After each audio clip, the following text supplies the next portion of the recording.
Hebrews, Hebrews, Hebrews. This is a Prophets of Awakening.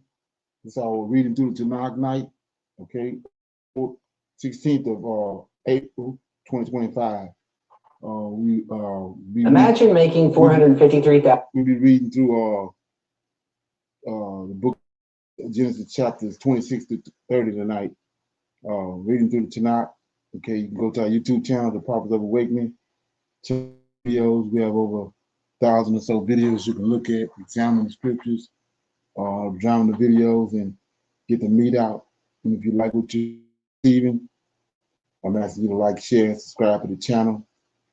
It'd be greatly appreciated. Okay, we're live on Tuesday and Wednesday nights, 7 to 9. We have our men's advanced Bible study on Friday nights. That's 7 to 9 Central Time. Then we have 2 Shabbat classes, one in the morning from 10 to 12 a.m. Then we close the Shabbat out that evening from 6 to 7. Then Sunday advanced Bible study. It starts at 5. It's an hour, a little over an hour, every Sunday evening at 5 a.m. 5 p.m. Central Time. And we have our women's advanced Bible study every Thursday night, 7 to 9 Central Time. And it's on our sister channel, which is Israel Wake Up. Okay. So in those times you feel the need to come in and engage, you're welcome. Okay. This is a non-Messianic channel. We deal with the Tanak and the Torah. Tanak being the Old Testament, so-called Book of Remembrance. And the Torah is the first 5 books of the Old Testament that consist of our laws, statutes, our judgments, our way of life, our culture. Okay. Shalom and welcome to this channel. And welcome to our reading through the Tanak. Okay, we're going to do our normal, which is a moment of silence, prayer, psalms. We have the current events, need to know information. We open it up for some Q&A, questions and comments in the dialogue. And then we are exposing Jesus. We got the scriptures to expose who Jesus Christ really is. Okay. And then we go into our topic, which is reading out the book of Genesis, chapters 26 to 30. And then we'll pick a scripture and read it and break it down. Then we'll close out. Okay. This moment of silence is for the Lord of hosts. And all that he's doing at this moment to bring about our prophesied deliverance in these last days. But Lord, we come this day bow down, honoring you, praising you, and believing in you. And we thank you for your wisdom and your knowledge that you have poured out upon us. Through your prophets, you will reveal the times that we would, as Jacob's children, endure the tribulation.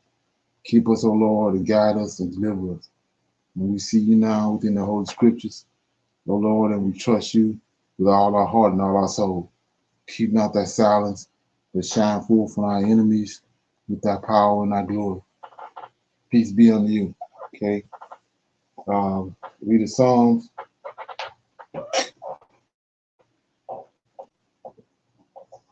Okay.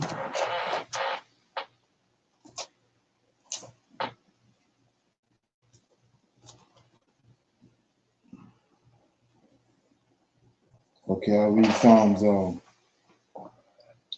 9. It's a praise for God's justice. Psalm of David. I will praise thee, O Lord, with my whole heart, and I will show forth all thy marvelous work. And I will be glad and rejoice in thee, and I will sing praise to thy name, O thou most high. When mine enemies are turned back, they shall fall and perish at thy presence. For thou hast maintained my right and my cause. Thou sattest in the throne, judging right. Thou hast rebuked the heathen. Thou hast destroyed the wicked. Thou hast put out their name forever and ever. And thy enemy destruction and are come to a perpetual end. And thou hast destroyed cities. Their memorial is perished with them. But the Lord shall endure forever. He hath prepared his throne for judgment, and he shall judge the world in righteousness, and he shall minister judgment to the people in uprightness. The Lord also will be a refuge for the oppressed, a refuge in the time of trouble. And they that know thy name will put their trust in thee. For thou, Lord, hast not forsaken them that seek thee. Sing praises to the Lord, which dwelleth in Zion. Declare among the people his doings. When he maketh inquisition for blood, he remembereth them. He forgetteth not the cry of the. Have mercy upon me, O Lord. Consider my trouble, which I suffer of them that hate me. Thou hast lifted up me the gates of death, that I may show forth all thy praise in the gates of the daughter of Zion, and I rejoice in thy salvation. The heathens are sunk down in the pit that they made, in the net which they hid, is their own foot taken. The Lord is known by the judgment which he executed. The wicked is snared in the works of his own hands.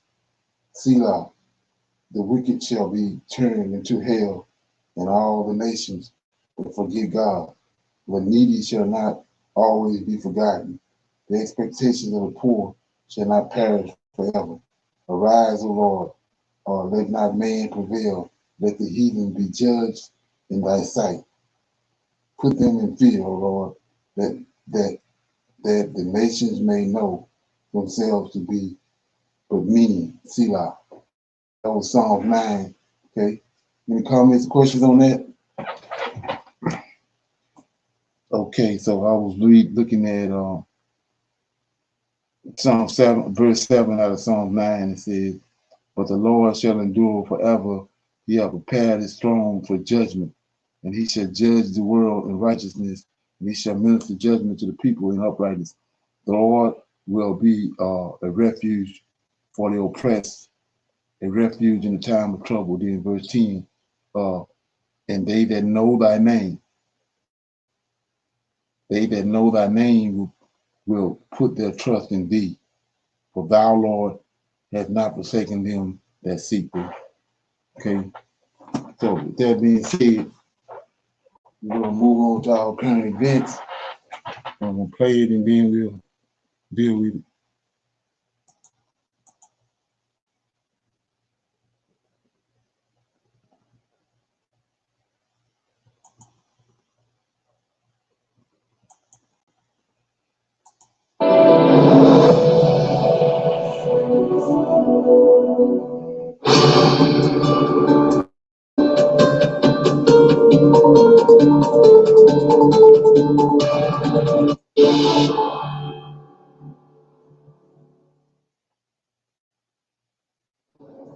Ten, 20, 54, 104, 145, and 245. This is not a cricket scorecard. This is Donald Trump's tariffs on China. It began with a 10% levy in February. It now stands at 245%. I'll repeat that for you. The US has increased tariffs on China to 245%.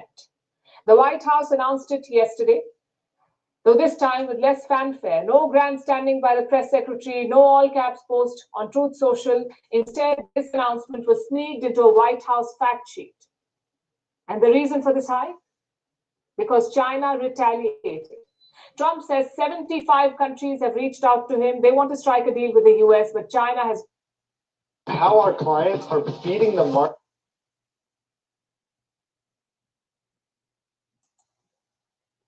Out. Instead, they have imposed a 125% tariff on the US. So what does Trump do? He hikes it again to 245%. The White House says the ball is now in China's court. Look, the president has made his position on China quite clear, although I do have an additional statement that he just shared with me in the Oval Office. The ball is in China's court. China needs to make a deal with. We don't have to make a deal with them.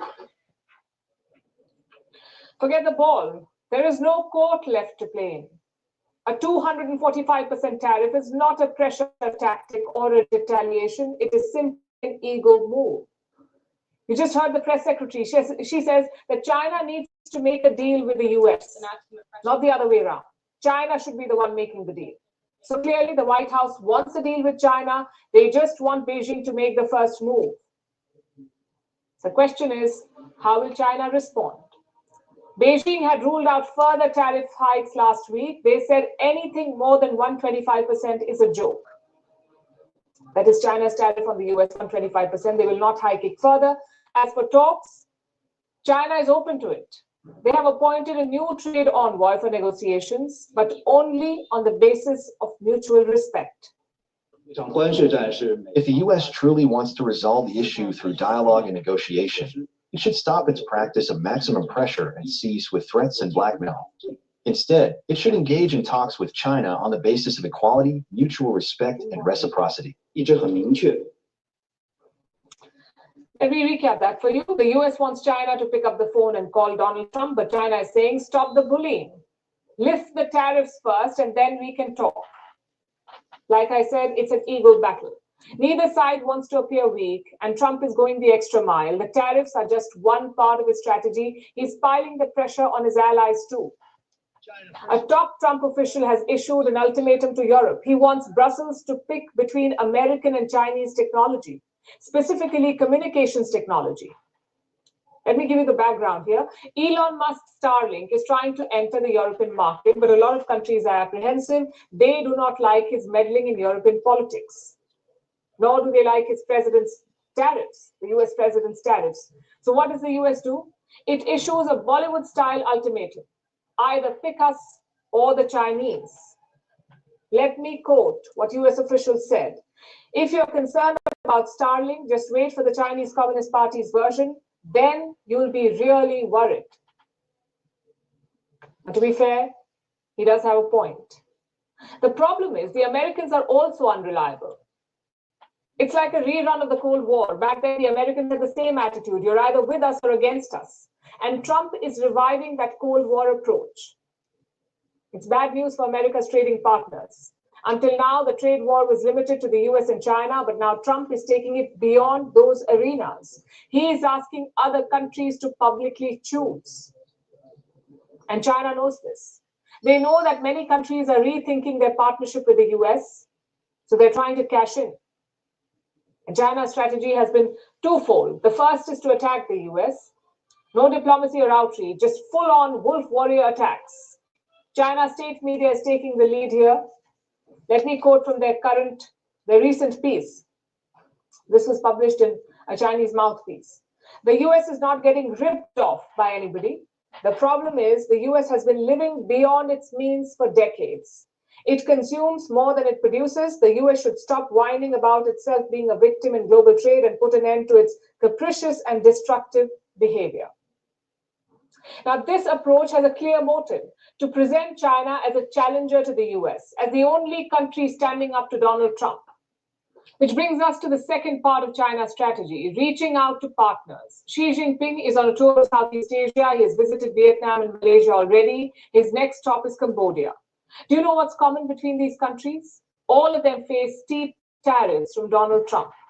So Xi Jinping is swooping in as a savior, as a wise statesman who's taking on Donald Trump. Listen to what he said.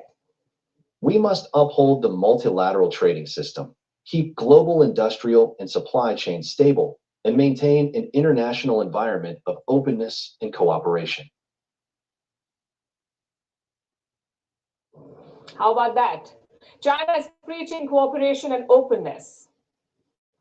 On most days, it would sound absurd. But then you look at Donald Trump and you think, maybe not. The US is squandering its goodwill across the world and by extension, playing into China's hands. This is a clash between the art of the deal and the art of war. Let's see how it unfolds. Okay, any comments on that?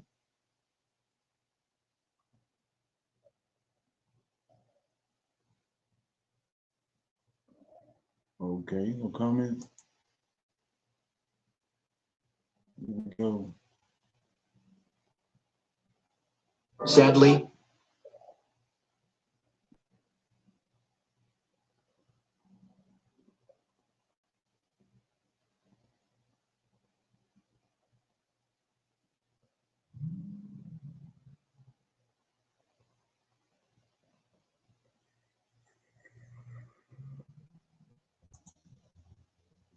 to happen in USA on April 20th. Folks, many people have already started preparing for April 20th, but still, many others remain unaware of the upcoming change in USA. Folks, this is not a joke. Don't take this lightly at all, because April 20th could be the day when Donald Trump replaces the police with military. Yes, those who are aware of this report are asking the same questions. Is the country heading toward a situation like martial law? Is Donald Trump really planning to deploy the military? And is America's democracy about to enter emergency mode? I urge you to watch this video until the end, because hidden in it a story that could become a global headline very soon. Folks, Donald Trump has returned to the spotlight in America, and with him, the echo of bold decisions that always stir up controversy. But this time, the situation seems much more significant. It is being said that on April 20, Trump may sign an order that resembles martial law, involving the deployment of the military, restrictions on civil liberties, and overall conditions that feel like a national emergency. But is this really true? Is Trump seriously considering such a step? And what exactly is the Insurrection Act of 1807 that everyone's talking about? Let's break it all down. First, let's talk about the executive order Trump signed on January 20, the day he officially resumed the presidency. In that order, he declared a national emergency at the southern border of the United States. The border with Mexico. But within that same order, there was a specific clause stating that within 90 days, that is, by April 20, the Department of Defense and the Department of Homeland Security must submit a report to the president. That report is expected to assess whether the border situation is severe enough to justify invoking the Insurrection Act of 1807. Now, what is the Insurrection Act? This is a 200-year-old law enacted in 1807 that allows the President of the United States to deploy the military and National Guard within the country. Essentially, if there is rebellion, violence, or uprising, the President has the authority to use the military to bring it under control. One key aspect of this law is that it overrides another law called the Posse Comitatus Act, which normally prevents the army from being used for domestic law enforcement. But when the Insurrection Act is invoked, the president can deploy the military anywhere within the country, however, wherever, and whenever he sees fit. Now, the big question, is this martial law? No, it's not. There's a difference. Martial law means full control is handed over to the military. The army literally runs the state or region. Under the Insurrection Act, the president retains control, and the military only assists with law enforcement. So, Trump wouldn't be handing the country over to the army, but he could order deployments to specific cities or border areas. Now, let's talk about the criticism surrounding this law. Institutions like the Brennan Center for Justice, a major legal organization, have raised concerns that the law is dangerously vague. Terms like rebellion, insurrection, and domestic violence are not clearly defined, meaning the president can interpret them in virtually any way he chooses. That opens the door to abuse, and that's the fear being raised in America once again. Now, if you are wondering, why April 20th? Why not some other day? Then let me be clear. April 20th is when the 90 days from... Okay. Hello.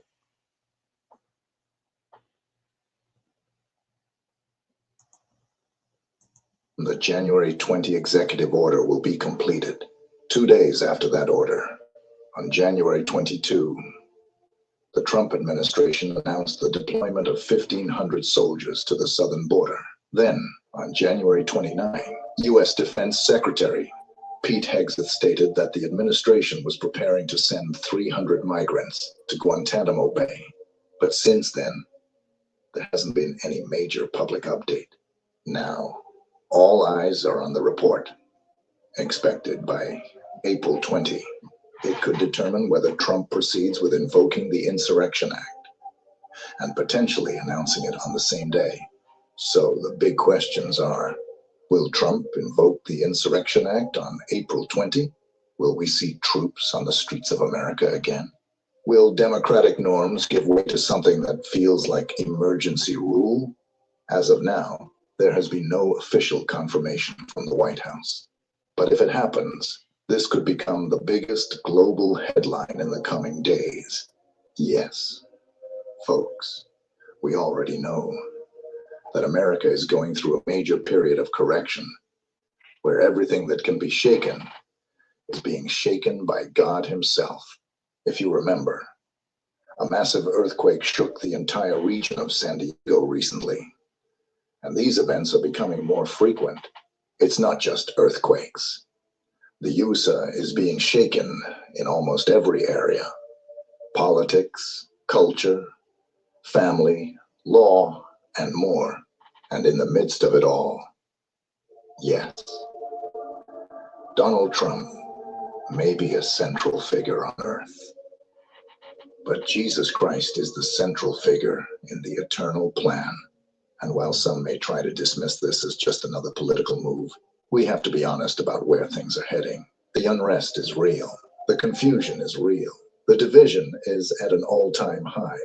The trust in major institutions is deteriorating quickly. You don't... Okay. Any comments on that?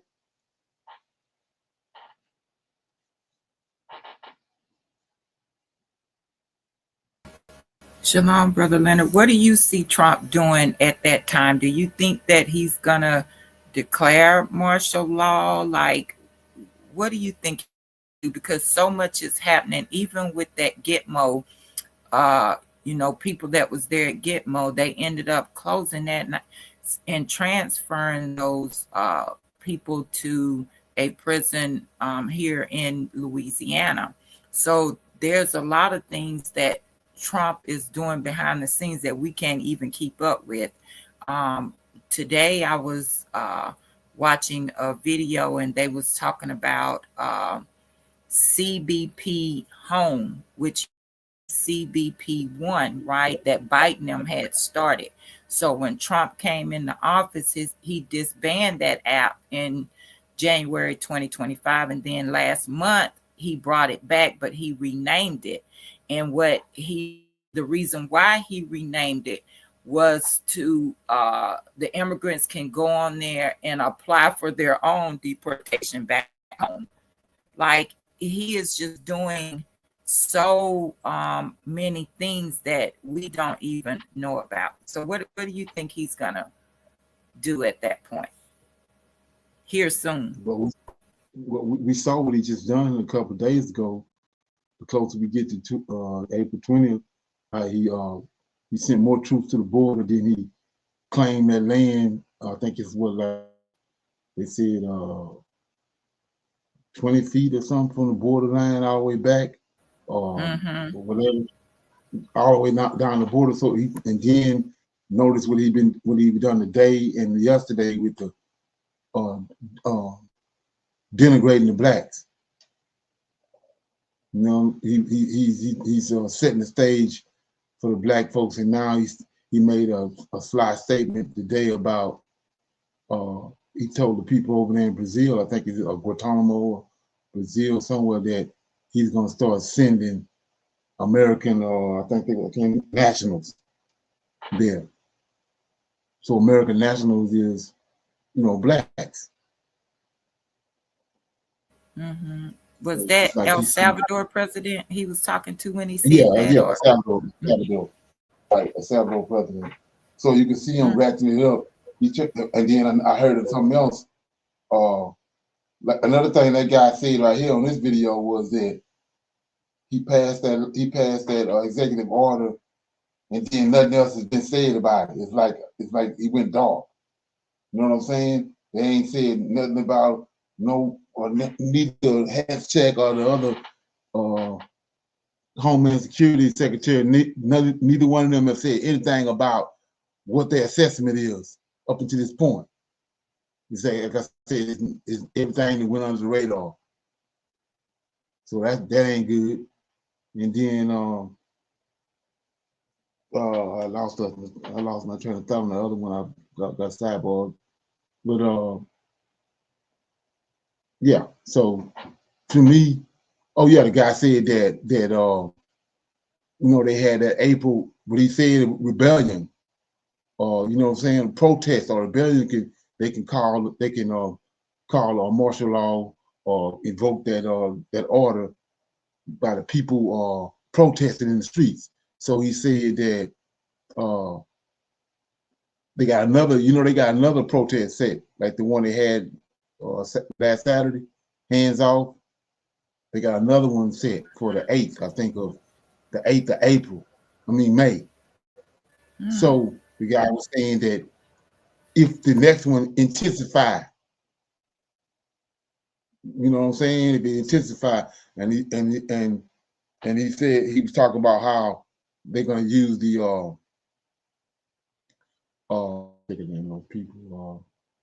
militia.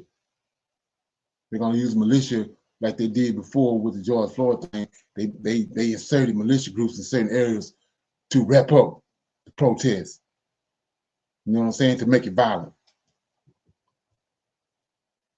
Right.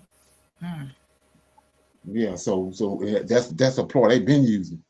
They did that back in the day with riots. They bring in people undercover working for the government or the CIA to stir up drama to accelerate the protest.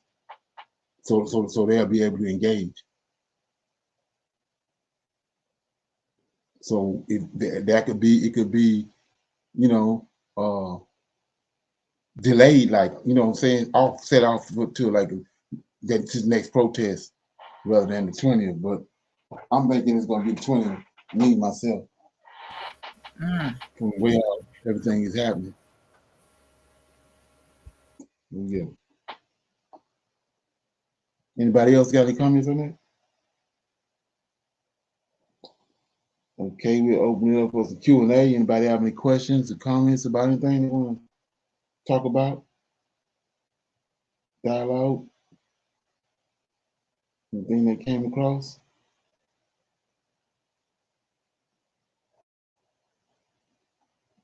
Okay, so this is what I was talking about right here, about the statement that Trump made. I think it was today, maybe have been last night, but about the nationals, the American national. Here you go.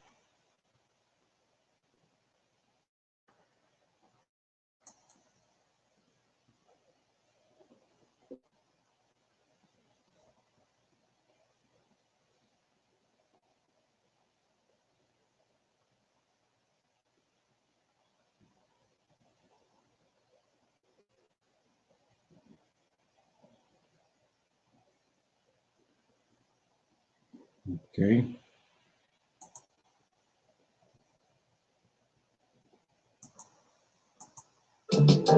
I don't know about you, but I feel like I'm watching a movie about some foreign country that's slipping and sliding into a dictatorship. Except this isn't fiction, and it's not Hollywood, and it's definitely not a foreign country. What we're literally watching is Trump, MAGA, the GOP, and the Supreme Court lead us into authoritarianism right before our eyes. Now, I'm not surprised. And if you've been a subscriber of this channel, you shouldn't be surprised. Because I read Prop 25 and made multiple videos warning you about its racist and authoritarian blueprint. I told you. I told you it was coming and it would be bad, especially for Black people. And now Trump has told the El Salvadoran president that he will be sending not only immigrants, but homegrown criminals to their prisons. And who do you think will be going first? That's right, Black men. And many of you didn't believe that this could happen. But as a lawyer who studies constitutional law, I knew better. I knew it could happen. I knew authoritarianism could rise in this country. So what is authoritarianism? Authoritarianism is when the executive branch of a government, of a country's government, gains unchecked, unparalleled power, often at the expense of the other branches of government, like the courts, the Congress, and so on. And you need only look at countries like Russia, North Korea, Hungary, Turkey, which are all countries that Trump admires their leaders. And America is happening under MAGA, under SCOTUS, under the GOP. And it's powered by white nationalism. Because if Trump or some other MAGA leader can control the country through the executive branch, then it can check civil rights. Civil rights goes out the window in an authoritarian type of country. Just like they're using anti-DEI executive orders and lawsuits and so forth. But again, as I just explained, the focus is on civil rights or anything that benefits African Americans. And one of the clearest examples of Trump consolidating power in his hands is the immigration case of Kilmar Abrego Garcia. It is very clear what is happening in this case. If not, I'm going to explain it to you. His case is critical because if Trump can gain certain concessions from SCOTUS regarding deporting people, including American citizens, and consolidate that power, it could, and it very well will have ramifications for all Americans, and especially African Americans. Now, let me break it down. Mr. Garcia is a Salvadorian man who could not legally be deported to El Salvador because an immigration judge in 2019 had determined that returning him to El Salvador would subject him to a clear probability of future persecution, I believe he said. And that decision was final and it was binding, and it's still binding today. However, ICE detained Mr. Garcia in Maryland in March 2025 without any new legal authority and secretly deported him to a dreaded jail or prison in El Salvador. No notice, no hearing, no due process. And this was not a mistake. This was the American government being very intentional under Trump, ignoring that 2019 court order. Now, I want to say, and I want to be really clear about this. You're fraudulently claiming more income than you're receiving.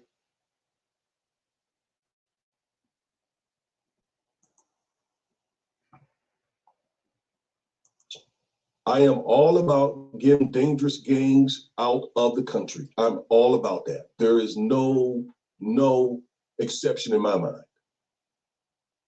But the rule of law, due process, is really important. And it's really, really important for those of us who don't hold the power in this country. It's order. And the Trump administration is basically saying, oops, but there's nothing we can do about it. Okay? Now, the problem with that is Justice Sotomayor, in her dissent, and she was joined by the other two liberal justices, she said the government has offered no legal reason for its actions. She said they've not justified why they were able to ignore this standing pending court order and just arbitrarily, unilaterally deport and jail Mr. Garcia. And Justice Sotomayor said something that is really, really sobering. She said, under that rationale, even U.S. citizens could do it without legal restraint. Now, that's what she said. That's what a sitting member of the United States Supreme Court said. Basically, she's saying, if the majority approves this, it jeopardizes all American citizens. We all. Okay. Any comments on that?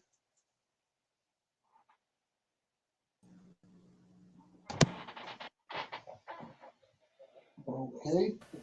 Shalom, that is something else. And I think when Trump did meet with the president of El Salvador, he was talking about telling him that they need to start building more prisons.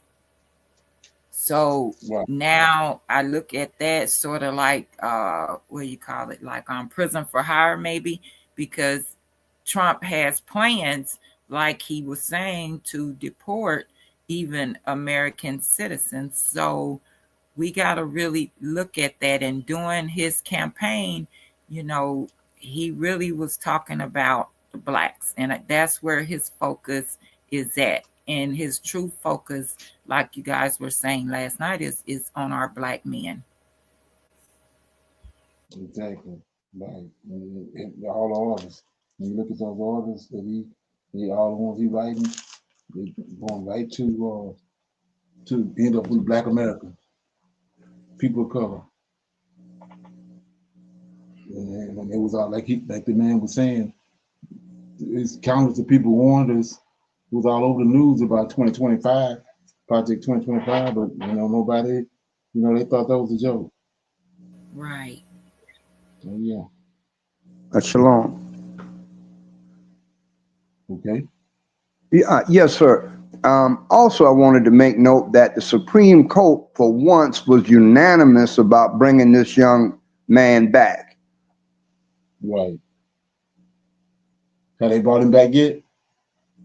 No, sir. And also, did you hear about this white pastor in South Africa being kidnapped, but then he's been recovered? I thought that was an avenue that they're trying to get the head over there.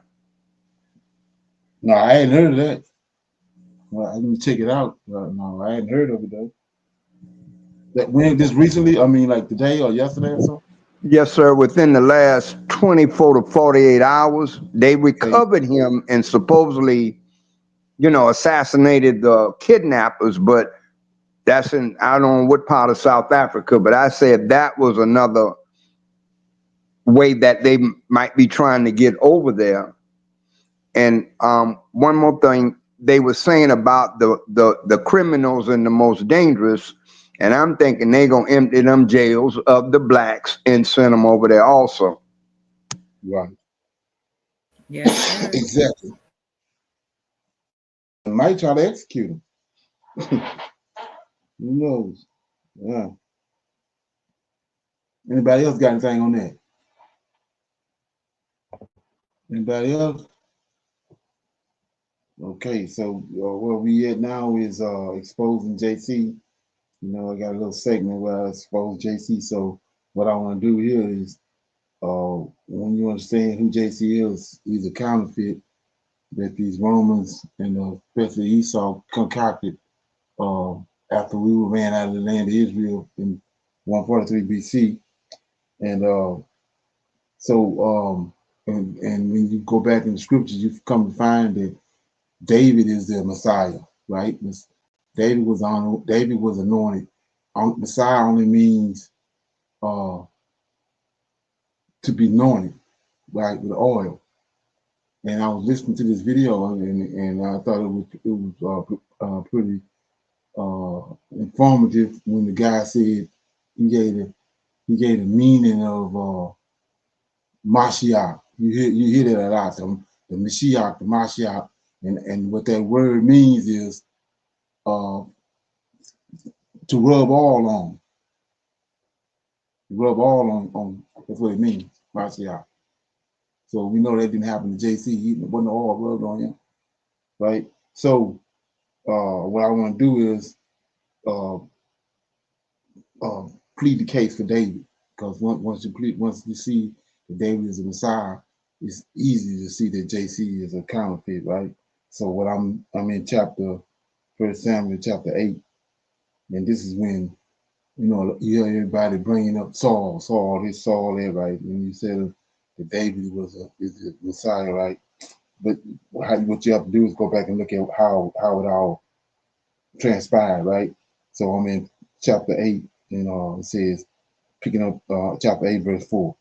Then all the elders of Israel, notice what it says, the elders of Israel gathered themselves together, came to Samuel, right? Samuel is the priest, the judge, the last judge of Israel, came to Samuel unto Ramlah, and said unto him, Behold, thou art old, and thy sons walk not in thy ways. Now make us a king to judge us like unto all the nations. So it's a lot in that, a lot of understanding in this verse.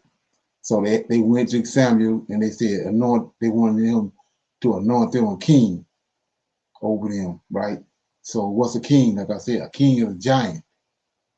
And so you say, what are you talking about? Well, you go to Deuteronomy right quick, chapter 2. Go to Deuteronomy chapter 2, and then you'll see that this whole chapter, I'm always going here a lot, but this whole chapter is giants in the land of Canaan. When they went from Egypt and they journeyed to the land of Canaan, they came across all these different nations of giants. And we can see in Deuteronomy chapter 2, verse 10, it says, the Eman dwelt there in time past, a people great, many and tall as the Anakim. So that's one race. Then verse 12, the Eman. And then verse 12, the Horim also dwelt in Seir before time, but the children of Israel succeeded them. They had destroyed them from before them. So these are giants. And you go down to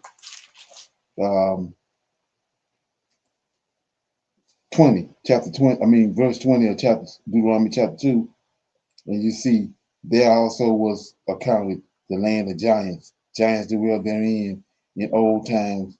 The Ammonites called them Zanzabun. And you keep on going down to 23, the Avon, which dwelt at Hazarun, even unto Azra, and the Carpenters, which came forth out of Captor, destroyed them and the wilderness there. So these giants all over the place. And what you got to see is that these giants got a king over them. And that king is so 24, give you an example. It says, rise up, take your journey, pass over the river of Arnon, and behold, I have given unto thee, unto thine hands, Shion, right? Shion the Amorite, that's his name, king of Hashbelon. So that's what they want. After all the Lord of hosts done, let me get it back. Well, after all the Lord of hosts had done for them, delivering them out of Egypt, then they come through all these different lands and nations and come to and see these kings. Now they want a king over them. Instead of the Lord of hosts ain't good enough. They want somebody they can see, deal with. So they want a king. So I'm gonna pick it back up in verse 6. But the thing displeased Samuel when they said, give us a king to judge us. And Samuel prayed unto the Lord. And the Lord said unto Samuel, hearken unto the voice of the people in all that they say unto thee, for they have not rejected thee. See, they have rejected Samuel, but they have rejected me. It's the God of Israel, the Lord of hosts, that I should not reign over them, according to all the works which they have done since the day that I brought them up out of Egypt, even unto this day. Wherefore they have forsaken me and served other gods, so do they also unto thee. Now therefore hearken unto their voice, howbeit yet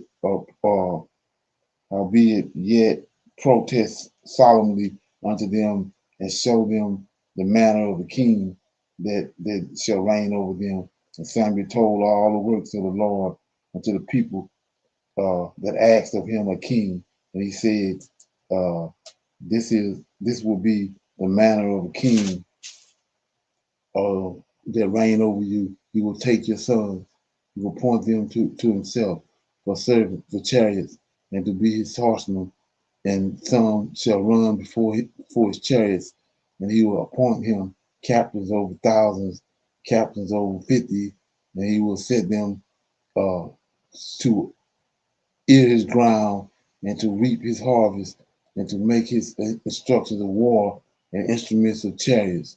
So Samuel told him what was going to happen if they requested a king. Yet still, they said in verse 20, nevertheless, verse 19, nevertheless, the people refused to obey the voice of Samuel, and they said, nay, but we will have a king over us, that we also may be like all the nations. I just showed you all the nations, these giants, these giant nations. That's what's in the land of Canaan. Giant nations, and that our king may judge us and go out before us and fight. And Samuel heard all the words of the people, and he rehearsed them in the ears of the Lord. And the Lord said unto Samuel, hearken unto their voice, and make them a king. And Samuel said unto the men of Israel, go ye every man unto your city. So we know what happened. Samuel went and did. The Lord told Samuel to do what they requested. So he gave them Saul. And so what was Saul? Head and shoulders taller than everybody else. So he was the giant. He had Nephilim DNA in him. That's why he chose him. So the people chose Saul. Now we're gonna go. I told you what Mashiach means, right? It means to all rub on all, right? So now we in chapter 16, the same book, 2 Samuel, and then the Lord tells Samuel starting at verse 1, says, and the Lord said unto Samuel, how long wilt thou mourn for Saul, seeing I have rejected him from reigning over Israel?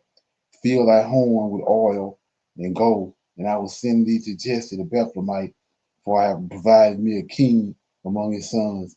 And Samuel said, how can I go? If Saul hear it, he will kill me. And the Lord said, take a heifer of 3 years old, and say, I am come to sacrifice of the Lord. And then so we know what happened with that situation also. Let me read it.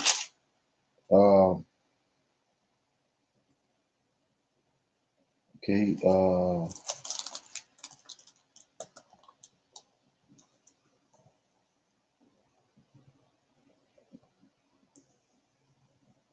It says in, let me get it. I want to read it. It says, okay, yeah, start at 12.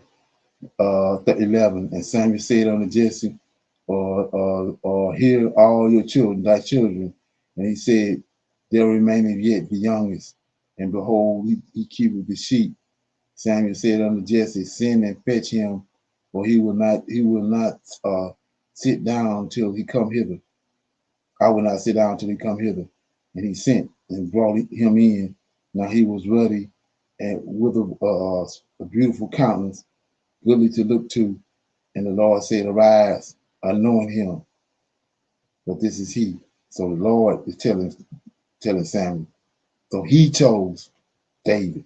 The people told Samuel they wanted a king. The people chose Samuel, but the Lord chose David. And Mashiach means Messiah. the anointed one. So this the anointed one. David is the anointed one. He's the Messiah of Israel. So he rose, poured the oil on him. But notice what I had when I read in verse 1. And the Lord said unto Samuel, how long wilt thou mourn for Saul, seeing I have rejected him from reigning over Israel? Fill thy horn with oil and go. I will send thee to Jesse the Bethlehemite, for I have provided me a king among the sons. So the Lord of hosts chose David. The people chose Saul. It's a big difference. So that's how you rightly divide who the king is. So every king after the Lord chose David, every king came out of David's loins. So David that makes David the Messiah. And so my example is this: when you understand what anointed means or what Mashiach means, you go to Psalms 132, right? And it says, Psalms 132. I'm not going to read all of it, but I'll just show you what it says. It says, Psalms 132 says, for thy servant David's sake, the Lord talking, for thy servant David's sake, turn not away the face of thine anointed. So we see right here, Mashiach, that's what that word means. So this is the Messiah right here, David. And we see this all through the Psalms. David being the Lord's anointed, which is the Mashiach. It takes you back to what Samuel did, what he sent Samuel to do. He sent Samuel to go pour the oil on, rub the oil on David. Okay, so that's when you understand who Mashiach is. Any comments on that? Okay, so with that being said, go to our topic for discussion, which is we are reading out of we're reading from. We started a couple of weeks ago. We're reading from Genesis to Malachi, and right now we in five. Every Wednesday, we read 5 chapters every Wednesday. Okay, so we Genesis chapter 26. We're going to read 26, 27, 28, 29, 30. So if somebody want to read chapter 26, and then we'll go on from there. We'll read the chapter and break it down. Somebody want to volunteer to read 26? Shalom, everyone. Yes, sir, I will. Genesis chapter, sir? Go ahead. Okay. Genesis chapter 26, God's covenant with Isaac. And there was a famine in the land, beside the first famine that was in the days of Abraham. And Isaac went unto Amalek, king of the Philistines, unto Gerar. And the Lord appeared unto him and said, go not down into Egypt, dwell in the land which I shall tell thee of. Sojourn in this land, and I will be with thee, and will bless thee, for unto thee and unto thy seed I will give all these countries, and I will perform the oath which I swear unto Abraham thy father. Verse 4, and I will make thy seed to multiply as the stars of heaven, and will give unto thy seed all these countries. And in thy seed shall all the nations of the earth be blessed, because that Abraham obeyed my voice, and kept my charge, my commandments, my statutes, and my laws. 6, and Isaac dwelt in Gerar. And the men of the place asked him of his wife, and he said, she is my sister, for he feared to say, she is my wife. Least, said he, the men of the place should kill me for Rebekah, because she was fair to look upon. And it came to pass, when he had been there a long time, that Amalek, king of the Philistines, looked out a window and saw, and behold, Isaac was sporting with Rebekah his wife. And Amalek called Isaac and said, behold, of a surety, she is thy wife. And how saidst thou, she is my sister? And Isaac said unto him, because I said, lest I die for her. And Amalek said, what is this thou hast done unto us? One of the people might lightly have land, with thy wife, and thou shouldest have brought guiltiness upon us.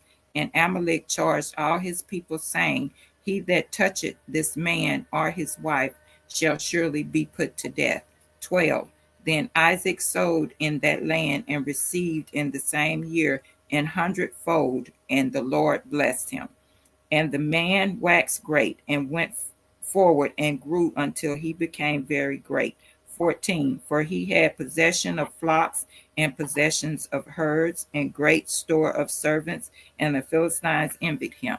For all the wells which his father's servants had dug in the days of Abraham his father, the Philistines had stopped them and filled them with earth. And Amalek said unto Isaac, Go from us, for thou art much mightier than we. 17. And Isaac departed thence and pitched his tent in the valley of Gerar and dwelt there. And Isaac digged again the wells of water, which they had digged in the days of Abraham his father, for the Philistines had stopped them after the death of Abraham. And he called their names after the names by which his father had called them. And Isaac's servants digged in the valley and found there a well of springing water. And the herdmen of Gerar did strive with Isaac's herdmen, saying, The water is ours. And he called the name of the well Esek, because they strove with him. 21. And they digged another and strove for that also, and he called the name of it Sitnah. And he removed from thence and digged another well, and for that they strove not, and he called the name of it Rehoboth.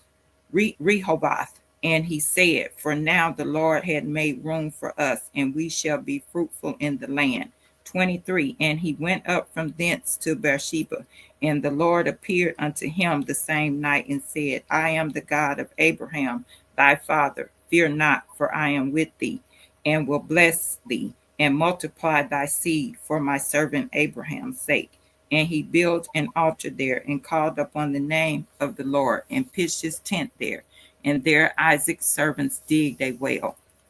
Then Amalek went to him from Gerar, and Ehuzat, one of his friends, and Phicol, the chief captain of his army. And Isaac said unto them, Wherefore come ye to me, seeing ye hate me, and have sent me away from you? 28. And they said, We saw certainly that the Lord was with thee, and we said, Let there be now an oath between us, even between us and thee, and let us make a covenant with thee, that thou wilt do us no hurt, as we have not touched thee, as we have done unto thee nothing but good, and have sent thee away in peace. Thou art not the blessed of the Lord. And he made them a feast, and they did eat and drink, and they rose up betimes in the morning, and swore one to another. And Isaac sent them away, and they departed from him in peace. 32. And it came to pass the same day that Isaac's servants came and told them concerning the well which they had digged, and said unto him, We have found water. And he called it Sheba. Therefore the name of the city is Beersheba until this day. And Esau was 40 years old when he took to wife Judith, the daughter of Beri the Hittite, and Bashemath, the daughter of Elon the Hittite, which were a grief of mind unto Isaac and to Rebekah. That was Genesis 26. Okay, you got any comments on that? I do. So did Genesis 26 and 10. Okay. Did Amalek sleep with Rebekah? I think he did. So you got to go back and look at what was said. And I think it's a tampering down anyway. But he says 10 says Amalek said, "What is this that thou hast done?" Right? They take you to the garden, right? Yes, sir. Look at this. What he say? One of thy people might have lightly have lain with thy wife, and thou shouldst have brought guiltless upon us. So how can you lightly sleep with a woman? Right. Think about Yes, it. sir. You know what I'm saying? Lightly. So it's just like saying the serpent lightly slept with Eve. You know what I'm saying? Okay. Yes. So yeah. So yeah. Anyway, so we go to what else? You got anything else? No, So sir. I think he did. I think he did because of the DNA when they boys was born. Mm-hmm. These people are redheads and hairy, red hair, when Harry all over, and then Esau came out redhead and hairy all over. Right. So I And mean, that's when she was having trouble with her pregnancy or something like that right, also. And right. she was asking the other women. Yes, sir. He had trouble. Same with Eve. Eve had trouble with her womb, and then remember Tamar. Trouble going to happen with her and her womb. She had twins. So, yeah. So one of the things I was gonna say about this chapter was uh, the first one, which is for a long time it was like subliminal going over my head, but then it dawned on me. But it says, and there was a famine in the land. So when the Most High want to move us around somewhere, he bring famine in order to move them. So that's how he got the Israelites into Egypt. He brought famine. So anyway, it says there was a famine in the land besides the first famine that was in the days of Abraham. And Isaac went unto Amalek, king of the Philistines, unto Gore, right? And then it says, and the Lord appeared unto him and said, go not down into Egypt, dwell in the land which I shall tell thee of. So we know, didn't Abraham went to Egypt and the Pharaoh took his wife? Yes. But not only that, it also happened with Abraham and Amalek too. So you get those two things mixed up. But it actually happened. Sarah was taken by the Pharaoh, and Sarah was taken by the Amalek also. But you get them mixed up. And so, and another thing about it is too, which you can put comfort in it when we take us into a situation. When we come out of it, we get blessed. So right here we saw when Abraham, the drama he had with the Pharaoh, the Pharaoh ended up giving him a whole bunch of sheep and cattle, even got Hagar, and he got blessed. He came out rich. Same thing with when Jacob went to Laman's house. When we went to Israel, went to Egypt as a nation. When we came out, we was blessed. So we in captivity now, getting ready to come out. So Carl, he said he changed not. So all the other times they was endowed with wealth beyond measure. So that's what's in our future. Okay. Anybody else got any comments on that chapter 26?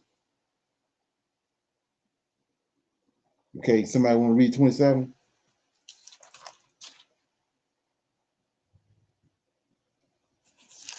Okay, nobody want to read 27?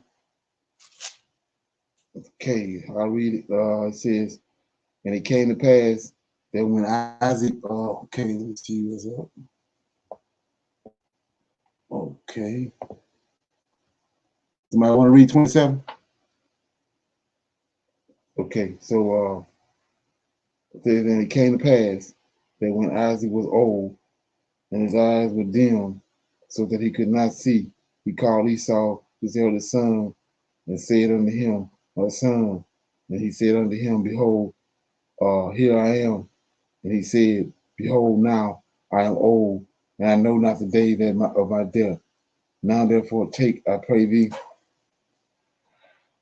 thy weapons, thy quiver, and thy bow, and go out to the field and take me some venison, and make me savory meat, such as I love, and bring it to me, that I may, that I may eat, that my soul may bless thee before I die. And Rebekah heard when Isaac saw when Isaac spoke to Esau his son, and Esau went to the field to hunt for venison and to bring it. And Rebekah spake unto Jacob her son, saying, Behold, I heard thy father speak unto Esau thy brother, saying, Bring me venison and make me meat, that I may eat and bless thee before the Lord before my death. Now therefore, my son, obey my voice according to that which I have commanded thee. Go now to the flock and fetch me from thence 2 good kids, goats, and I will make them savory meat for thy father, such as he loved. And thou shalt bring it to thy father, that he may eat, and that he may bless thee before his death. And Jacob said unto Rebekah, his mother, Behold, Esau my brother is a hairy man, and I am a smooth man. So we see the difference right here. My father peradventure will feel me and shall seem to him as a deceiver, and I shall bring a curse upon me and not a blessing. And his mother said unto him, Upon me be thy curse. My son, only obey my voice and go and fetch me them. And he went and fetched and said, and brought them to his mother, and his mother made savory meat, such as his father loved. And Rebekah took the raiment of her eldest son Esau, which were with her in the house, and put them upon Jacob, her youngest son. And she put the skins of the kids of the goats upon his hand and upon the smooth of his neck. And she gave the savory meat and the bread which she had prepared unto the hands of her son Jacob. When he came in unto his father and said, My father, and he said, Here I am. Who art thou, my son? And Jacob said unto his father, Esau thy firstborn, and I have done according as thou badest me. Arise, I pray thee, sit and eat of my venison, that thy soul may bless me. And Isaac said unto his son, How is it that thou hast found it so quickly, my son? And he said, Because the Lord thy God brought it to me. And Isaac said unto Jacob, Come near, I pray thee, that I may feel thee, my son, whether thou be my very son Esau or not. And Jacob went near unto Isaac his father, and he felt them, and he said, The voice is Jacob's voice, but the hands are the hands of Esau. And he discerned him not, because his hands were hairy, as his mother Esau's hand, as his brother Esau's hands. So he blessed him, and he said, Art thou my very son Esau? And he said, I am. And he said, Bring it near to me, and I will eat of my son's venison, that my soul may bless thee. And he brought it near to him, and he did eat. And he brought him wine, and he drank. And his father Isaac said unto him, Come near now, and kiss me, my son. And he came near and blessed him and kissed him, and he smelled the raiment of his raiment and blessed him and said, See, the smell of my son is as the smell of the field, which the Lord hath blessed. Therefore, God give thee of the dew of heaven and the fatness of the earth and plenty of corn and wine, and let my people serve thee, and nations bow down to thee. Be Lord over thy brethren, and let thy mother's sons bow down to thee. Cursed be everyone that curses thee, and blessed be he that blesses thee. And it came to pass, as soon as Isaac had made an end of blessing Jacob, and Jacob was yet scarcely gone out from the presence of the Lord of Isaac, his father, that Esau's brother came in from hunting. And he also had made savory meat and brought it unto his father and said unto his father, Let my father arise and eat his son's venison. that thy soul may bless me. And Isaac his father said unto him, okay, who art thou? And he said, I am thy son, the firstborn Esau.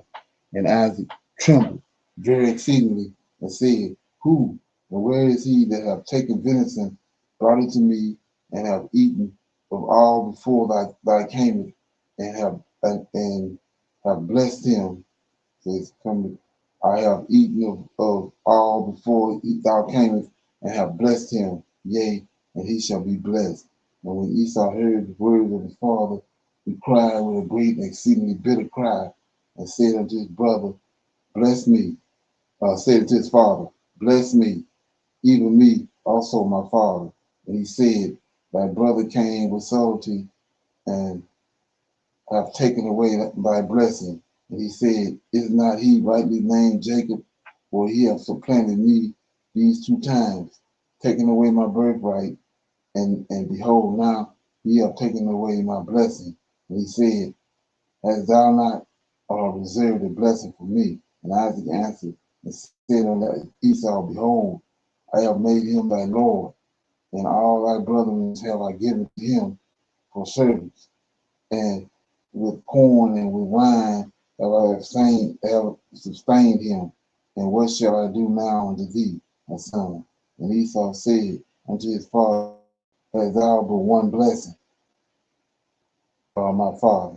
Bless me, even me also, O my father. And Esau lifted up his voice and wept. And Isaac his father answered and said unto him, behold, thy dwelling shall be the fatness of the earth, and the dew of heaven from above. And thy sword shall thou live, and shall serve thy brother. And it shall come to pass when thou shalt have the dominion, that thou shalt break his yoke from off thy neck.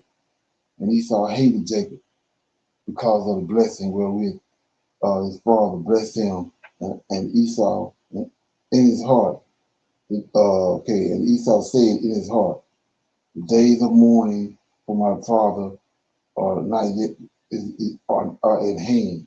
Then will I slay my brother Jacob. And these words of Esau, her elder son, were told to Rebekah, and she went and called Jacob, her younger son, and said unto him, behold, thy brother Esau, as touching thee, both comfort himself, proposing to kill thee. Now therefore, my son, obey my voice. Arise, flee thou to Laban, my brother, to Haran, and tarry with him a few days until thy brother's fury turn from anger, until thy brother's anger turn away from thee, and he forget that which thou hast done to him. Then I will send and fetch thee from thence, or why should I be deprived also of you both in one day? And Rebekah said unto Isaac, I am weary of my life because of the daughters of Heth. If Jacob take a wife of the daughters of Heth, such as these which are of the daughters of the land, what good shall my what good shall my life do me? Okay, so that was Genesis chapter 27. Any comments on that?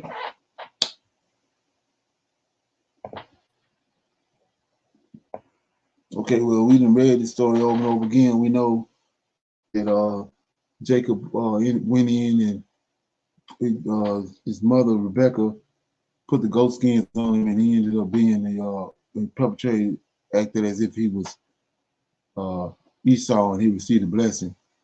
But like we said, we know that he came and he gave the blessing, the birthright to Esau. So when the time came for him to receive it, all he had to do was tell his father what he had done, but he didn't do that. And so they had to turn this route. And so the reason, when you go back and read this, and you go to book of Jasher, Abraham, when Rebecca was having trouble with her pregnancy, she went to Isaac and asked him to inquire of the Lord for her. So Isaac, in return, went to Abraham, and Abraham inquired of the Lord, and the Lord told Abraham what to do. And so Abraham told Isaac, Isaac told Sarah. So what he told her was what Sarah, excuse me, what Rebecca did when they came and told her. She overheard Isaac telling Esau to go in the field and get venison so he can bless him. So Abraham had already told her what to do when she heard that. So that's when she went in and fixed Jacob up and sent him in there with the venison and got the blessing. Because Isaac loved Esau. He loved that the wild meat that he cooked. He was gonna bless him no matter what. And not only that, he had eye problems. He couldn't see that good. That's why he was feeling all on him. He smelled like Esau, but he talked like Jacob, but because he couldn't see. Okay, and all that was by design. Anybody got anything? Questions or comments on 27? Okay, we at 28. I guess it's anybody else want to read? Shalom, I can read that. Okay, 28. All right. And Yitzchak called Yaakov and blessed him and commanded him and said to him, do not take a wife from the daughters. I'm sorry? Nobody said that. Okay. A wife from the daughters of Canaan. Arise, go to Padamaran to the house of Bethuel, your mother's father, and take a wife for yourself from there, from the daughters of Laban, your mother's brother. And El Shaddai bless you and make you to bear fruit and increase you, and you shall become an assembly of peoples, and give you the blessing of Abraham to you and to your seed with you, so that you inherit the land of your sojourning, which Elohim gave to our Abraham. So Yitzhak sent Yaakov away, and he went to Padanaran, to Laban, son of Bethuel, the Aramean, the brother of Rivkah, the mother of Yaakov and Esau. And Esau saw that Yitzhak had blessed Yaakov and sent him away to Padamaran to take himself a wife from there. And that as he blessed him, he gave him a command saying, do not take a wife from the daughters of Canaan.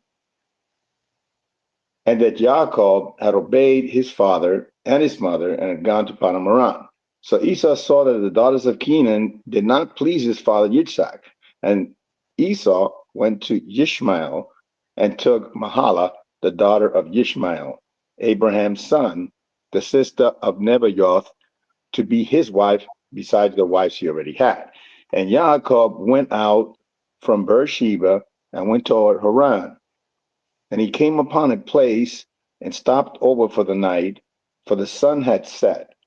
And he took one of the stones of that place and put it at his head, and he lay down in that place to sleep. And he dreamed and saw a ladder set up on the earth, and its top reached the heavens, and saw messengers of Elohim going up and coming down on it. And see, Elohim stood above it and said, I am Elohim of Abraham, your father, and the Elohim of Yitzchak, and the land on which you are lying, I give it to you and to your seed. And your seed shall be as the dust of the earth, and you shall break forth to the west and to the east, to the north and to the south. And all the clans of the earth shall be blessed in you and in your seed. And see, I am with you and shall guard you wherever you go, and shall bring you back to this land. For I am not going to leave you until I have done what I have spoken to you. And Yaakov awoke from his deep sleep and said, truly, Elohim is in this place, and I did not know it. And he was afraid and said, how awesome is this place? This is none other than the house of Elohim, and this is the gate of the heavens. And Yaakov rose early in the morning and took the stone that he had put on his head, set it up as a standing column, and poured oil on the top of it. And he called the name of that place Bethel. However, the name of that city had been Luz previously. And Yaakov made a vow saying, seeing Elohim is with me and has kept me in this way that I am going, and has given me bread to eat and a garment to put on, when I have returned to my father's house in peace, and Elohim has been my Elohim, then this stone which I have set as a standing column shall be Elohim's house. And of all that you give me, I shall certainly give you a tenth to you. Okay, what's your overview?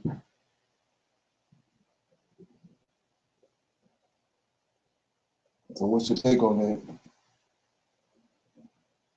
Well, my take on it, when it starts out in the very beginning, it does make a mention about his marrying. Who was that in the beginning here? He said not to marry into, where is that? The Canaanites. Okay. Yeah, not to marry into the Canaanites.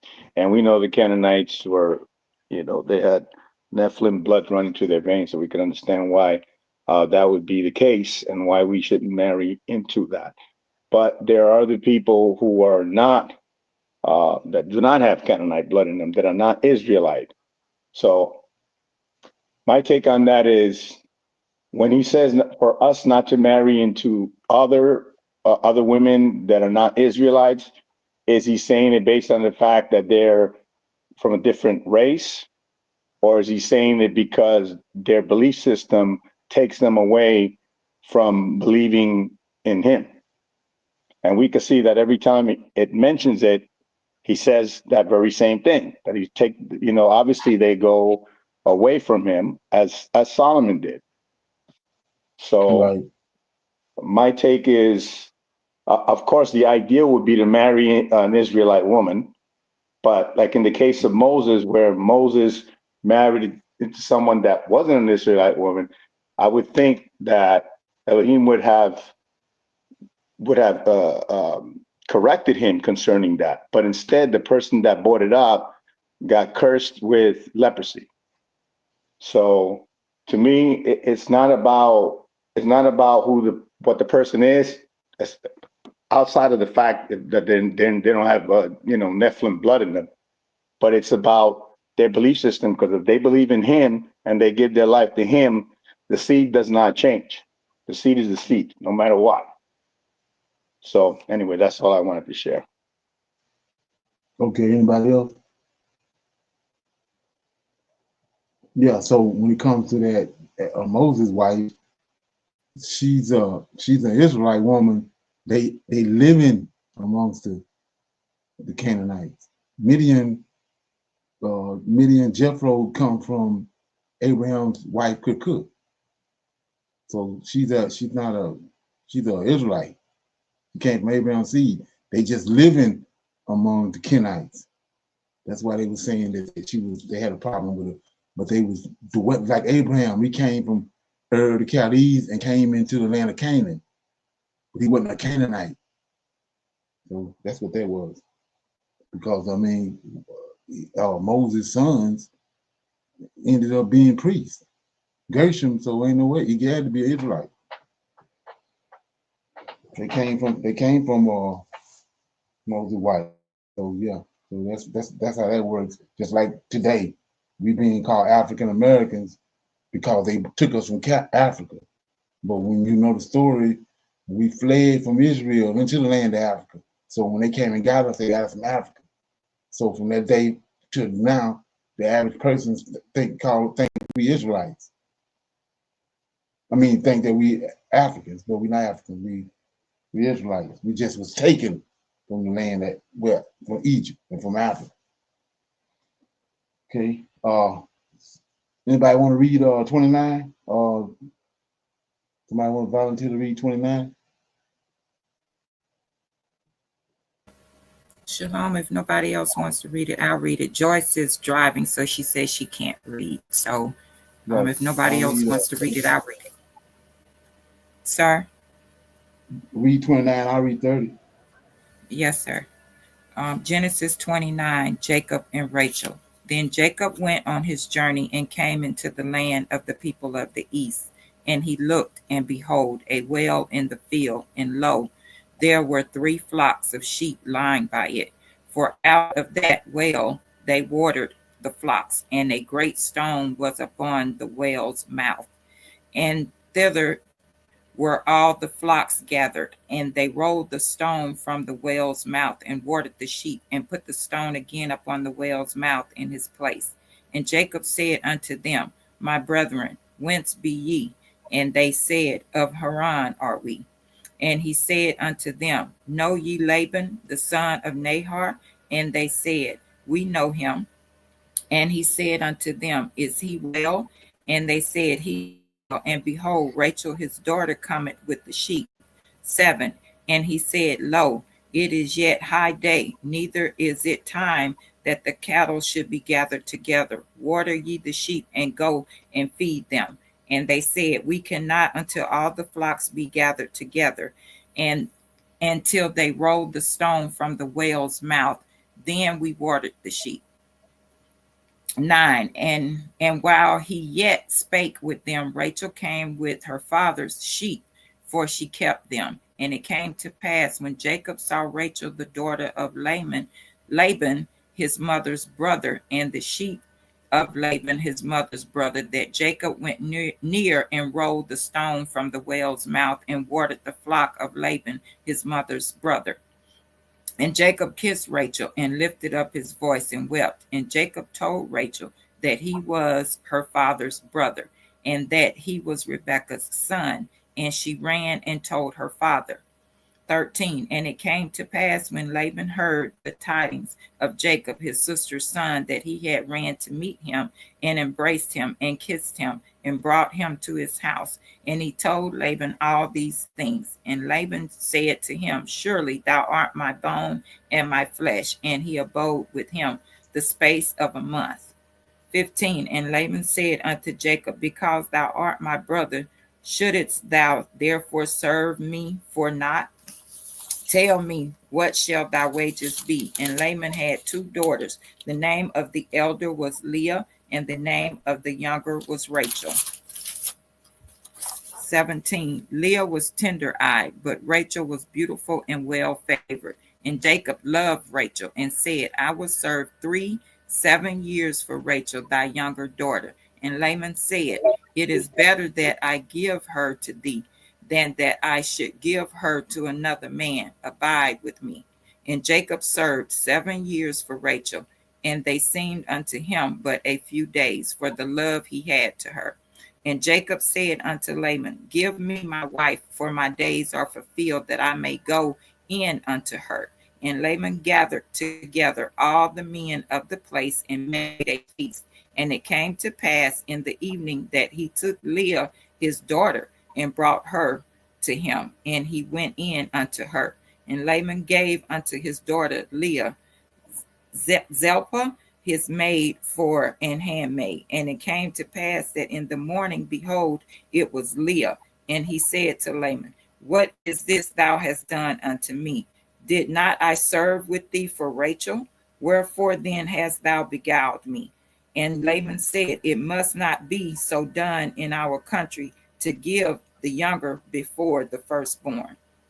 Fulfill her week, and we will give thee this also for the service which thou shalt serve with me yet 7 other years. And Jacob did so, and fulfilled her week, and he gave him Rachel his daughter to wife also. And Laban gave to Rachel his daughter Behal, and his handmaid to be her maid. 30. And he went in also unto Rachel, and he loved also Rachel more than Leah, and served with him yet 7 other years. 31. And when the Lord saw that Leah was hated, he opened her womb, but Rachel was barren. And Leah conceived and bore a son, and she called his name Reuben, for she said, Surely the Lord had looked upon my affliction, therefore my husband will love me. And she conceived again and bore a son, and said, Because the Lord hath heard that I was hated, he hath therefore given me this son also. And she called his name Simeon. And she conceived again and bore a son, and said, Now this time will my husband be joined unto me, because I have borne him 3 sons. Therefore was his name called Levi. And she said, and she conceived again and bore a son. And she said, now will I praise the Lord. Therefore she called his name Judah and left bearing. That was Genesis chapter 29.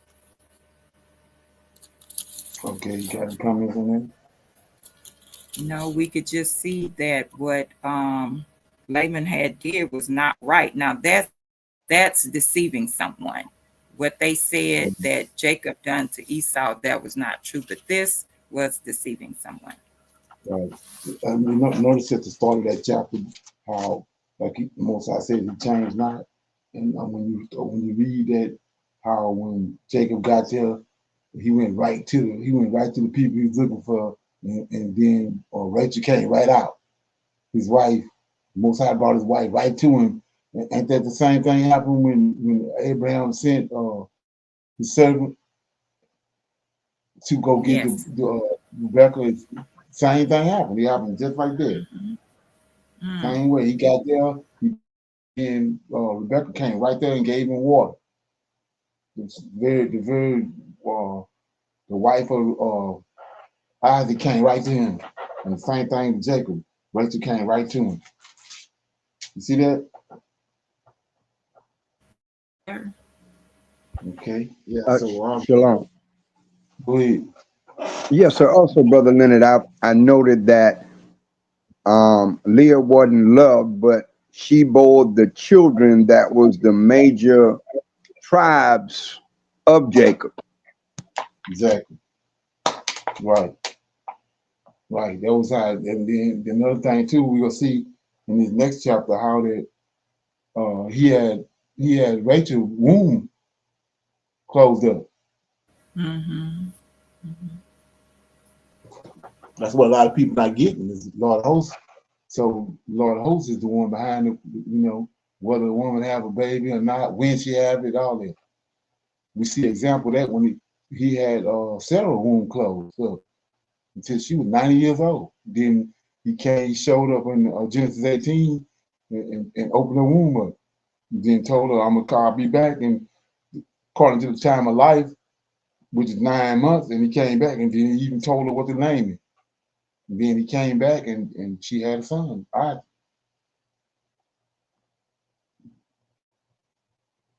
Yeah, he had Hannah womb closed. You remember the story of Hannah or Samuel, mother? Yeah. Okay, so I'm gonna start reading chapter 30, this last chapter. It says that when Rachel saw that she bore Jacob no children, so see her womb closed, Rachel envied her sister and said unto Jacob, give me children or else I die. Now here you go. This is how you rightly divide. And Jacob answer was kindled against Rachel, and he said, am I in God's stead? Now here is he in the Lord's host stead, who have withheld from thee the fruit of thy womb. He got a womb closed. And she said, behold, my maid Bilhah, go in unto her. And he said, and she shall bear unto me to my knees. Right? That's also tell you how they was having kids right there. Upon my knees, right? That I may also have children by her. And she gave him Bilhah, her handmaid, to wife. And Jacob went in unto her, okay? And Bilhah conceived right there. Bilhah conceived and bore Jacob a son. And Rachel said, God have judged me and have also heard my voice and have given a son. Therefore called she his name Dan. And Bilhah, Rachel's maid, conceived again and bore Jacob a second son. And Rachel said, with great wrestling with my sister, and I have prevailed. And she called his name Naphtali. And when Leah saw that she had left barren, she took Zipporah, her maid, and gave her to Jacob to wife. And Jacob and Zipporah, Leah's maid, bore Jacob a son. And Leah said, a troop cometh. And she called his name Gad. And before Leah's maid bore Jacob a second son, and Leah said, "Happy am I, for the daughters will I call, the daughters will call me blessed." And she called his name Asher.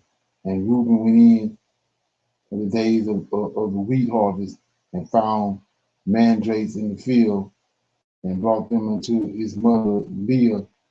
Then Rachel said to Leah, "Give me, I pray thee, of thy son's name." Right? Okay. And she said unto her, "Is it a small matter that thou hast taken my husband? And wouldst thou take away my mandrakes also?" And Rachel said, "Therefore he shall lie with thee tonight for thy son's mandrakes." And Jacob came out of the field in the evening, and Leah went out to meet him and said, "Thou must come in unto me, for surely I have hired thee with my son mandrakes." And he lay with her that night. And God hearkened unto Leah, and she conceived and bore Jacob a fifth son.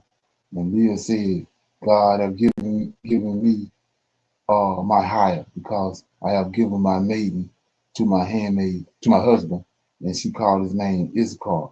And Leah conceived again and bore Jacob the sixth son. And Leah said, "God have endured me with good dowry. Now will my husband dwell with me, because I gave him six sons." And she called his name Zebulun. And afterwards she bore a daughter and called her name Deniah. Okay. Verse 22 of Genesis chapter 30. God remembered Rachel, and God hearkened to her and opened her womb, and she conceived, bore a son, and said, "God have taken away my reproach." And she called his name Joseph, and said, "The Lord shall add to me another son." And it came to pass, when Rachel had born Joseph, that Jacob said unto Laban, "Send me away, that I may go unto mine own place and to my country. Give me my wives and my children, for whom I have served thee, and let me go. For thou knowest my service which I have done thee." And Laban said unto him, "I pray, if I have found favor in thine eyes, tarry, for I have learned by experience that the Lord hath blessed me for thy sake." And he said, "Appoint me thy wages, and I will give it. And he said unto him, "Thou knowest how I have served thee, and how thy cattle was with me, for it was little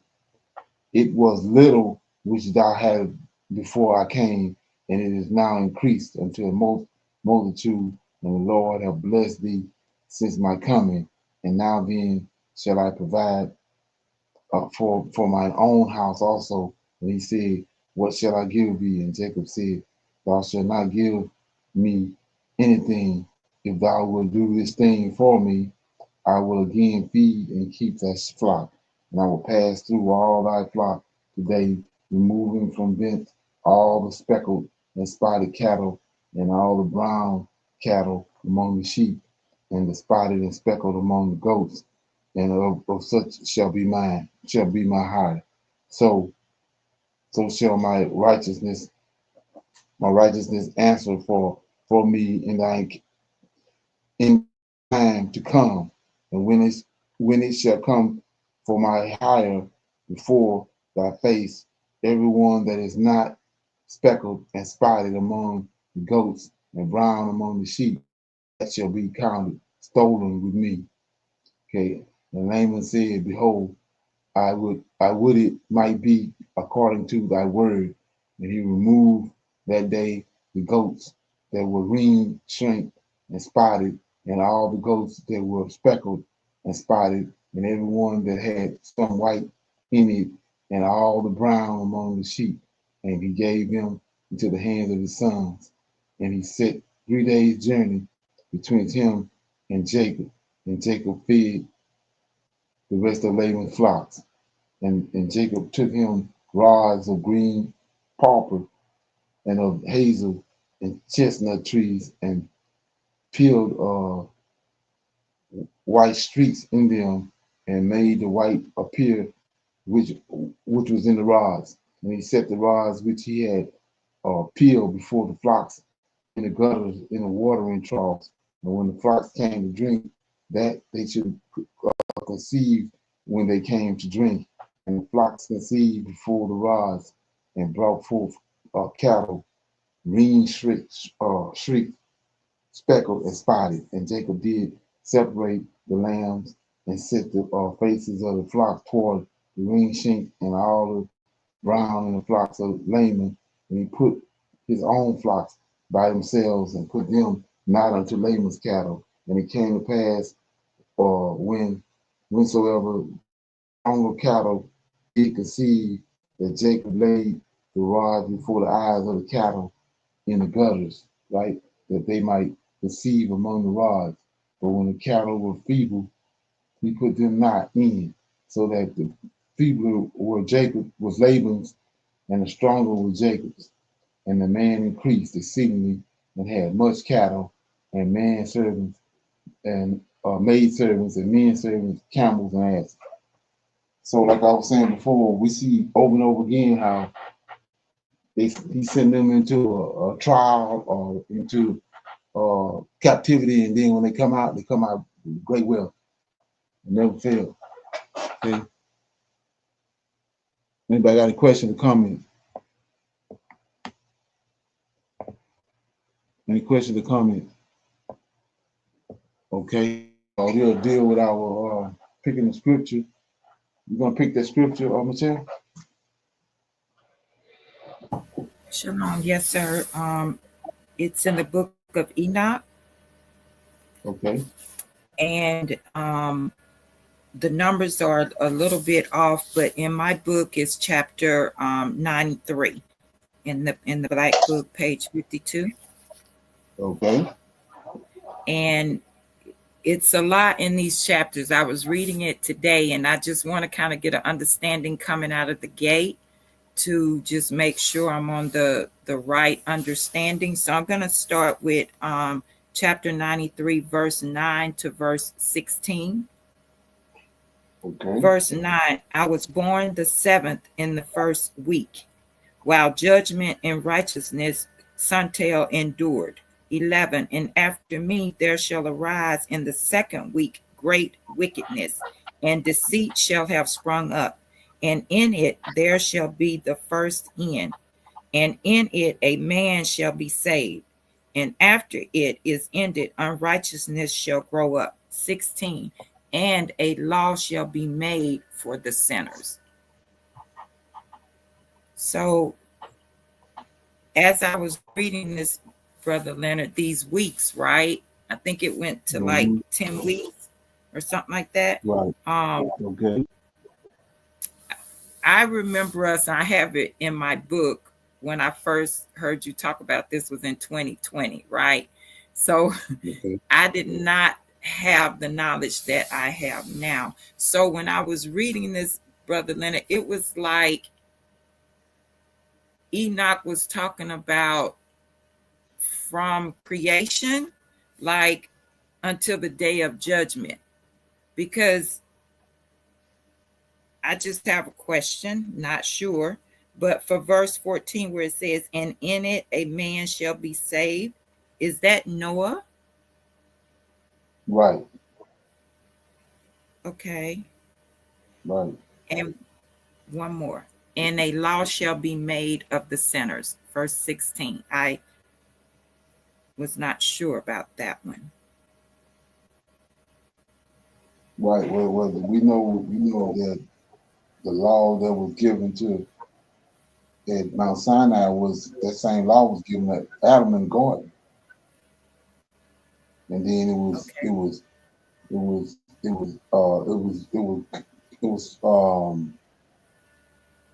the flood. When the flood came, it was like I was saying.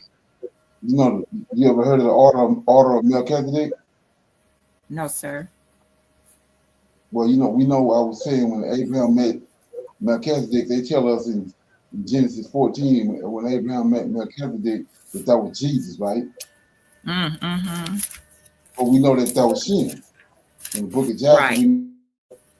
so that's the order of Melchizedek. Adam was the first Melchizedek. When Adam died, Seth became Melchizedek. It's a title. It's a king of righteousness. That's what that is, the title. So all those 10 men before the flood, that's the order of Melchizedek. Okay. And then Noah took that title over the flood on the boat. And then it was passed on down to when we got to Abraham. Abraham got it. That's why in Jasher, they don't want you to know that, but when Abraham was living, Noah and Shem was still alive.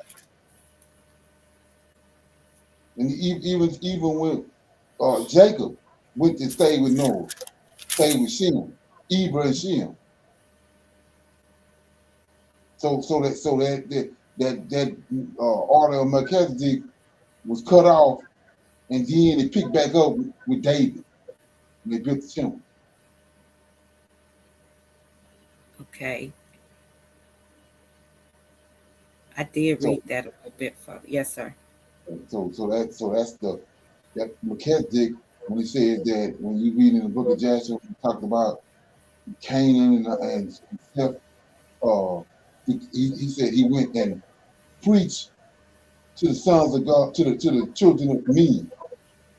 That's Melchizedek doing that. Self did it. Canaan, it went on down. Enoch done it. We see Enoch doing it in the book of Enoch. Teacher of righteousness. That's what Melchizedek is. Okay, so verse 16, sir, where it says, and a law shall be made for sinners. And you said that goes back, right, to in the beginning in Genesis. So does that start with, like, did you say with Adam and Eve? Right. So Adam and Eve was, they sinned, right? Right. Then what did the Lord do? Where it talks about, excuse me, I'm sorry. Well, I was just saying, they sinned, and then the Lord came in the cool of the day and brought judgment on them, right? Mm-hmm. Okay. Okay, so I just want to make sure I'm understanding this. So that goes back to where it talks about the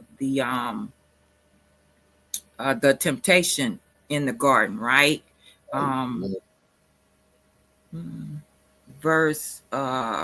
Start with verse 2. And the woman said unto the serpent, we may eat of the fruit of the trees of the garden, but of the fruit of the tree which is in the midst of the garden, God had said, ye shall not eat of it, neither shall ye touch it, lest ye die. Right. So I'm on the right track with this. Right. So where'd she get that from? So when serpent came and told her that, she quoted that we can eat of the fruit trees and all that. Where'd she get that from? Adam? Right. Yeah, the Lord of hosts gave it to Adam, then Adam gave to her. Okay. Right. Okay. And that's why we know they sinned, because it said, Adam, when the Most High, when the Lord of hosts brought Eve to him, he consummated the relationship. They had a sexual encounter, and she became his wife. But then when the serpent did it, her eyes is open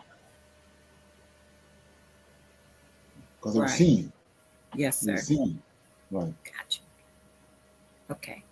And I just have another question. When you get a chance available, can you go over these chapters? I don't know what I guess weeks of Enoch or whatever, to get a better understanding. I was reading it and kind of also trying to pull up videos to get a better understanding of what I was reading. But of course, when they was breaking it down and talking about it, they was all over in the New Testament, of course, trying to incorporate JC, and it just sort of like threw me totally off.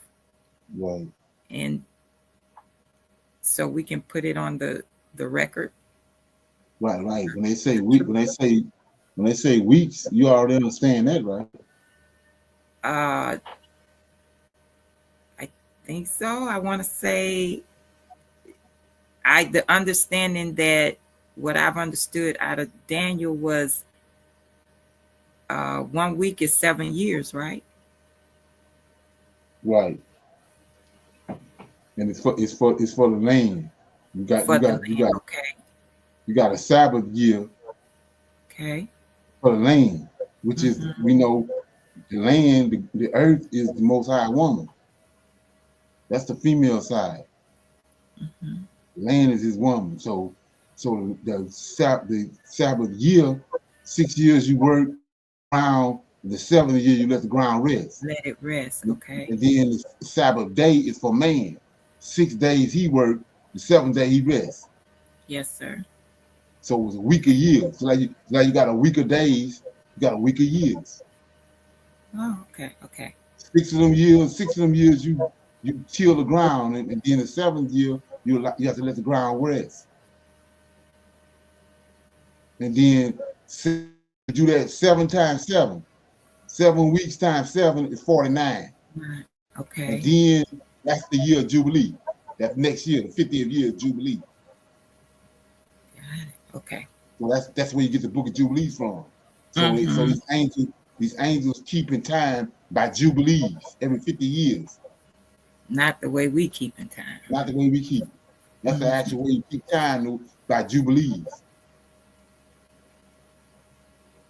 Like for example, it says that the man was 3 Jubilees and 2 years old. So how long is that?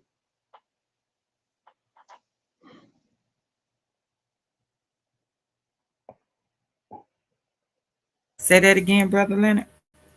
It says that the man was three Jubilees and 2 years old. How long is that? And every Jubilees is every 50 years, right? Right. That's So 152. Yeah, 152 years old. That's all in the Book of Jubilees. That's what's the whole book. The Book of Jubilees, the angels is telling the story. The angels are the narrators. That's why Okay. I keep saying, who you gonna listen to? Matthew, Mark, Luke, and John, or you gonna listen to these angels? Angels.